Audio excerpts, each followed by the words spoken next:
শুভ সন্ধ্যা। বলো তোমরা সবাই কেমন আছো? আমি ভালো আছি। দেখো আজকে সন্ধ্যাবেলায় নিয়ে চলে এসেছি ছোট্ট একটা মিনি ব্লগ তোমাদের সামনে। তো দেখো বন্ধুরা, এখন আমার সোনাকে এই যে পনিরটা দেবো সেই জন্য তোমাদের সামনে নিয়ে এলাম ভিডিওটা।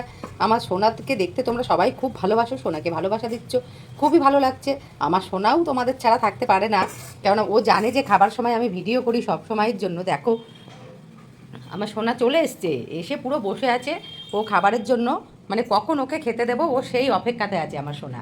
হ্যাঁ, আমার দিকে তাকিয়েই আছে, ওকে তাড়াতাড়ি খেতে দিতে হবে, এক্ষুনি খেতে দেবো পাপা। এই দেখো, দাও করে সিট সিট সিট সিট। দেখো বন্ধুরা, ও খাবার জন্য কি করছে, ও পাগল হয়ে যাচ্ছে। কালকে কিন্তু একটা, আজকে মানে কালকে একটা সুখবর আছে, আজকে সেটা তোমাদেরকে জানালাম। কালকে কিন্তু আমাদের সোনার ভ্যাকসিন আছে। হ্যাঁ, সেদিন তো আগের বার তো দিতে পারিনি, সেই জন্য কালকে ওর ভ্যাকসিনটা দেওয়া হবে। বন্ধুরা সবাই পে করো, শোনা যেন ভ্যাকসিনটা দেওয়ার পরে খুব সুস্থ থাকে, খুব ভালো থাকে। কেননা ডক্টর বলেই দিয়েছে যে ও অসুস্থ হয়ে পড়বে ভ্যাকসিনটা দেওয়ার পরে।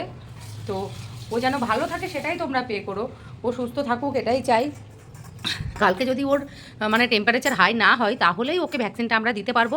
তো দেখা যাক আমার সোনা কতটা সুস্থ থাকে। আমরা সবাই ভগবানের কাছে পে করবো যে আমার সোনা যেন ভালো থাকে, সুস্থ থাকে, তাহলে আমরা তাড়াতাড়ি ভ্যাকসিনটা দিতে পারবো সেই জন্য। তো দেখো এদিকে আমাদের সোনার খাওয়াও হয়ে গেছে। তো চলো বন্ধুরা, সবাই ভালো থেকো, সুস্থ থেকো, চলে আসবো আবার নেক্সট ভিডিও নিয়ে। চলো বাই।